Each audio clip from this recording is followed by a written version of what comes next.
Welcome to the second episode of the Women in CX podcast, a series dedicated to real talk conversations between women in customer experience. Listen in as we share our career stories, relive the moments that shaped us, and voice our opinions as loudly as we like about all manner of CX subjects. I'll be your host, Clare Muscutt, and today we'll be talking about a single mother's struggle to create a sustainable business in the face of multiple personal and professional challenges, how she overcame adversity to succeed and help her clients thrive with her holistic approach to CX. Let me introduce you to today's inspiring guest. She's one of the top 30 customer service gurus, a regular bilingual keynote speaker, and author of 2 notable CX books. She studied at Disney University and went on to be known as the Busy Queen Bee, and most recently bravely closed her mystery shopping business to successfully pivot, reinvent herself, and embrace digital ways of working in the face of coronavirus. Please welcome to the show CX sister Claire Boscq-Scott. Hi Claire. Hello there. Hi Claire. Claire. Hello Claire. You Claires are better than one. Welcome to the Women in CX podcast. Yes, how exciting I am to be with you today.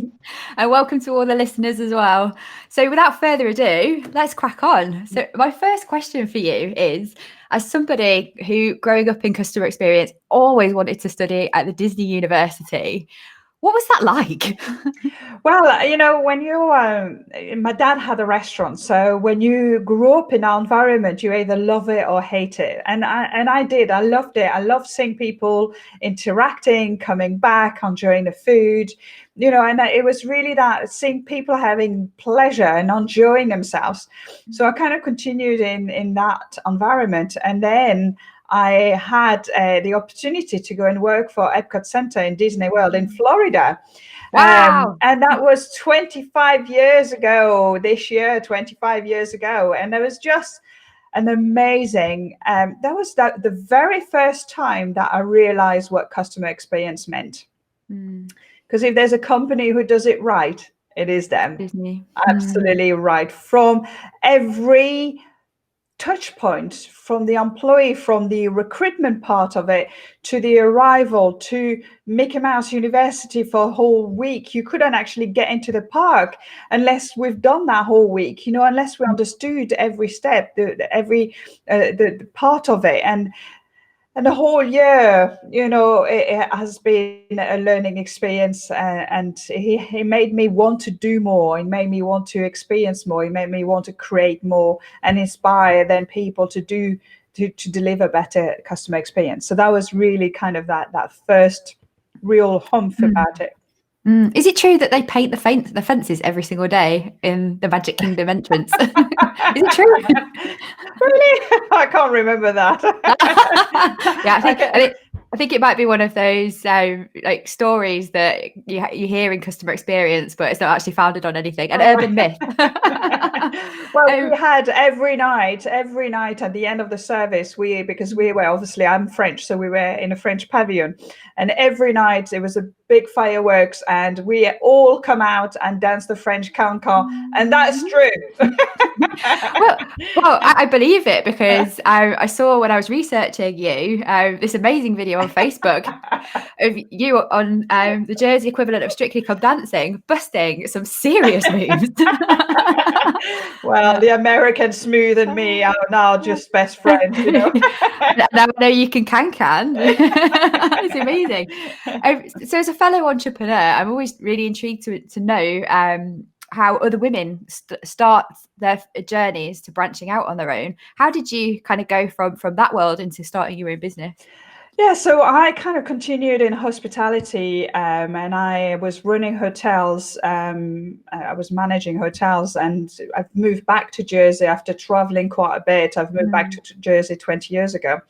And I think we all come to a point where something happened and you just say, no, enough is enough is enough. I will not take it anymore. And then, so the time for me, that was about 11 years ago. I was getting divorced and I was working stupid hours in a hotel. My 2 children were 6 and 10, so tiny little tots still then, who needed their mom. I had an au pair at home looking after them because I was doing crazy hours. I was tired, I was stressed, I was under pressure from every side. And I could see myself going down and down and down. And I thought, no, this is it. Enough is enough. I can't do it anymore. If I carry on like that, I'm the one who's going to be ill, who's going to be looking after my children. And this wasn't the way I wanted it, you know.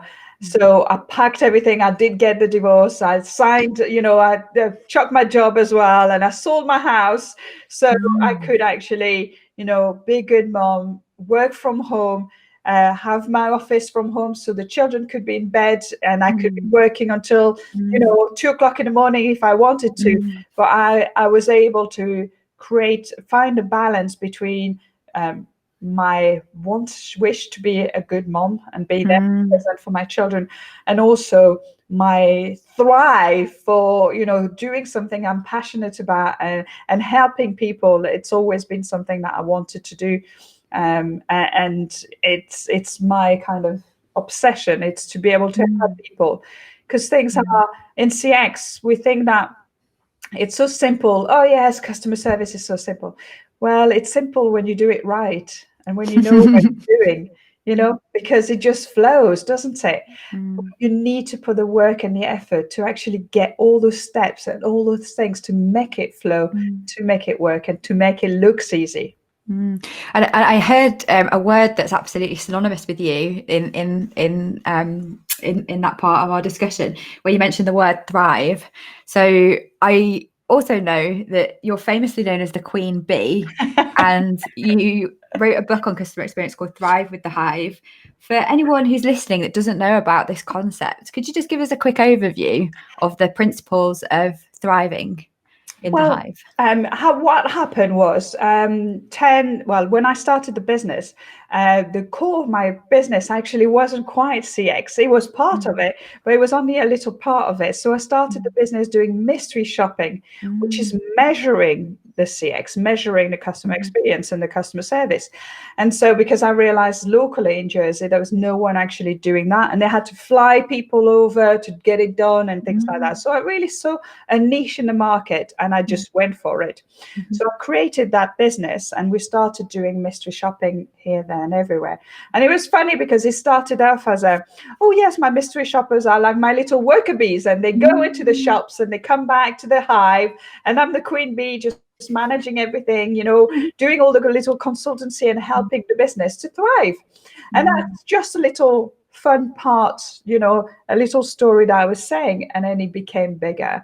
And then I found a book on beekeeper who was telling a story and the analogy between the business and this, and it was just like, this is me, this is so what I want to do. The analogy of the bees, everything that they do is about, you know, it's about the global world to be a better, you know, a world. We need the bees, we need them to go and pollinate, you know, we need all those things. And so I felt I was a bit of I was the queen. That was my mission, to help the businesses to be better in what they're doing, you know, by giving them little helps here and there so they could thrive and they could really kind of deliver amazing customer experiences. So it's always been my mind to that. And then the brand just grew, you know, and all the words comes in. It's so easy because you can buzz, you can thrive, you can, you know, you're making honey, you know, everything's just really easy with the queen bee and the bees. Yeah, and I have to say, as a feminist, I absolutely love the matriarchal reference of the queen bee and the workers. But yeah, I think you know, I can really see what you're saying there about collaborative effort, but there does need to be leadership unblocking Absolutely. the barriers to being able to deliver great service. So I'm sure that metaphor and the analogies extend really easily into the business world with the clients that you work with. For them to understand it in a really simple way. That's great to see. And I was really interested to know how you kind of went from beekeeping, so to speak, into developing your theories around holistic customer experience. How you see things now, how has that changed, and how is that helping businesses to thrive? Yeah, I think over the last kind of 10, 11 years, I have become much more holistic. And it's, I've discovered techniques and I've trained into, so I've done an NLP. An NLP training to become a master NLP practitioner. And that was just kind of mind blowing how you discover techniques that really help people build rapport, feel better in themselves, those kind of things. Mm. And then I fell in love with Feng Shui. So again, Feng Shui, it's all about the environment and how the environment affect you, affect people. If you have a nice, warm, welcoming home, you'll feel good. You'll want to go home. If you go somewhere and it's an office and it's all dark and there's no light and there's no plant and it's all gray, you're never going to perform. And so really using the Feng Shui to discover how the environment affects people, using NLP techniques to really help people to create better relationships. I'm learning a lot on resilience, emotional intelligence. All those things are just, it's things we all need to know to thrive in life. Ourselves, personal mastery. This is the kind of things you need to know. And so if yourself, you have been trained in those kind of techniques, you will be able to be happy, you will be positive, you'll deliver amazing customer experience. And this is the important part of it. And now at the moment is concentrating about the employee experience and how the employees feeling at the moment, how engaged they are, how they are in themselves. Because if they're not feeling good, they're never going to deliver any CX whatsoever. Yeah, I think there's a big movement now, isn't there, towards health and well-being and wellness more broadly. And I think, being on the front foot of that holistic CX thinking is going to be a great opportunity to move employee experience particularly forward. I think, the beginning, I wasn't saying it very loud, and I was saying, oh, look at your environment psychology, I would say, instead of Feng Shui. Yeah. Look at how you communicate and how you build rapport, or how you build, relationship. I wasn't saying NLP techniques, because I always felt, again, oh, what is Claire on about? What is she on about now? But I think, and I hope, and I really believe that this pandemic has given a switch button to businesses and make them realize that they must care. They must bring more care into what they do, care for their environment, care for their employees, and care for their customers. So this is, and employees, it counts, that engagement, that well-being, that feeling good in yourself. This is mindfulness, those kind of things that are not woo-woo anymore. No. They are Yeah. They've been researched. It's shown that, if you are doing 20 minutes mindfulness per day, you will feel better, you will perform better. All those kind of things that, leaders are looking at it and thinking, well, whatever, woo-woo things. No, it's not woo-woo. Start taking those things more seriously, because that's how people will perform better. Yeah, I know from myself, from my own experience of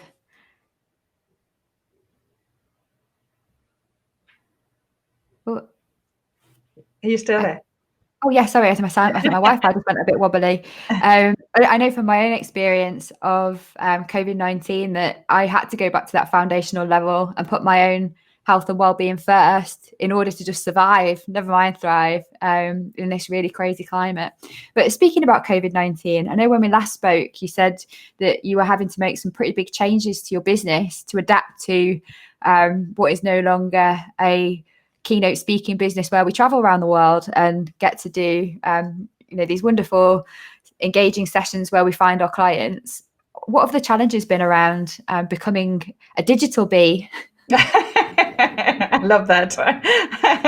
I'm going to have to reuse that one. I'm going to have to reuse it. I mean, a digital bee, yes. Yeah, Claire, it has been a tough time, and I'm sure everybody has gone through a tough time, and I have had to reevaluate. And I think the last couple of years has been so amazing, and I've so loved going and traveling and bonding with an audience and sharing that message that I'm so passionate about. It's just been, by the end of last year, I was in Kuala Lumpur, Mumbai. I did a bit of a tour, and it was like, wow, this is what I want to do for the rest of my life. This is it. You know, when you kind of feel the flow, you know, this was amazing. So, and then, you know, 17th of March arrived, and then I was just like, bang, you know, everything changed. And so, and you go down, and you go down, and then you go up again, and then you go down, and then you go up again. And it's, you know, it's part of being an entrepreneur. And this is why resilience and, you know, those kind of tools, those kind of knowledge that, you know, you're learning, the techniques for it really help, you know. And I've always been, I mean, it's been 10, 11 years, you know, being on my own. So I've had teams of shoppers, I've had team of people working with me, but it's always been me at the forefront, you know, moving the business, shaking the business, changing, and always thinking forward. Being the queen bee. Being the queen bee, that's the thing, isn't it? And then suddenly I'm thinking, okay, so I can't travel at the moment, and that's not going to happen for a while. I can't send my shoppers to businesses because nothing's open. So that's gone.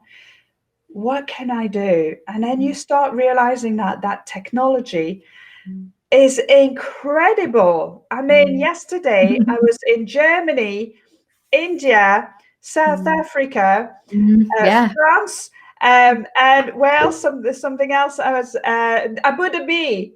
5 countries in less than 10 hours. Whizzing around the world. Just absolutely incredible through the power of technology.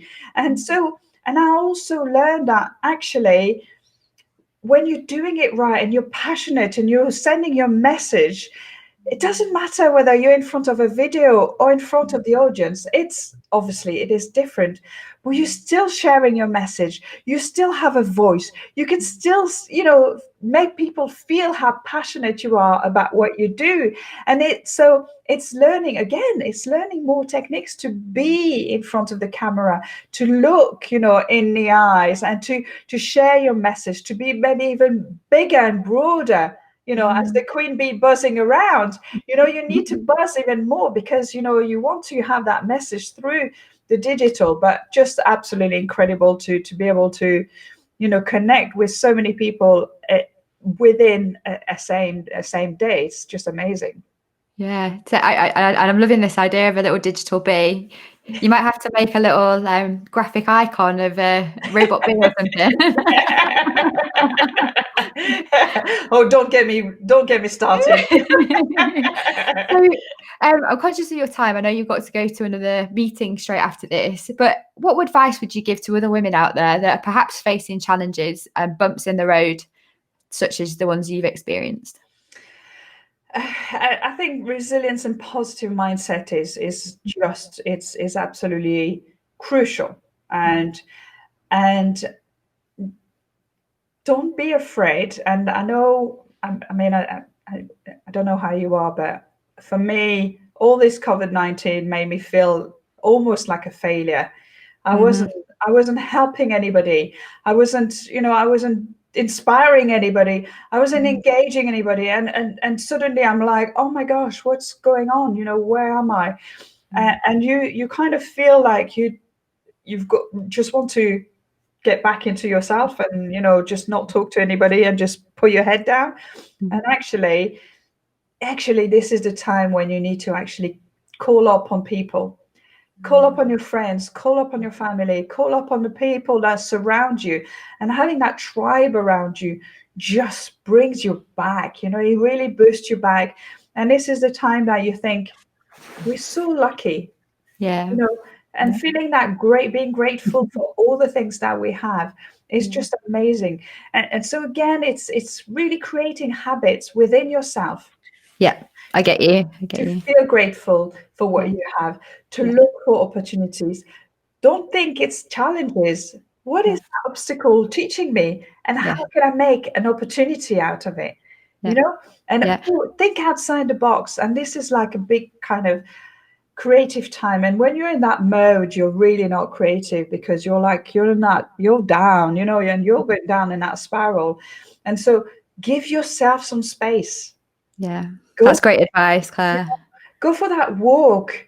Go Yeah. and feel ahead. Take care of your health and well-being and your own, put yourself Yeah, first. a bit of self-compassion, like in the plane, put your mask in front of yourself before anybody else. It That's good. really is, it's important. So, Great. and once you're in that space, then you can start moving forward. Yeah, that's excellent. Thank you so much, Claire. I think I've only known you for a short time, but your passion for customer experience and customer service, it literally gives me goosebumps. And I'm sure the women that are listening along, so have heard some of the struggles you've been through as a single mum, and reacting to that by creating the life of your dreams. I'm sure everyone out there listening will really see the value in that. So thank you so much for sharing your story. Thanks for having me.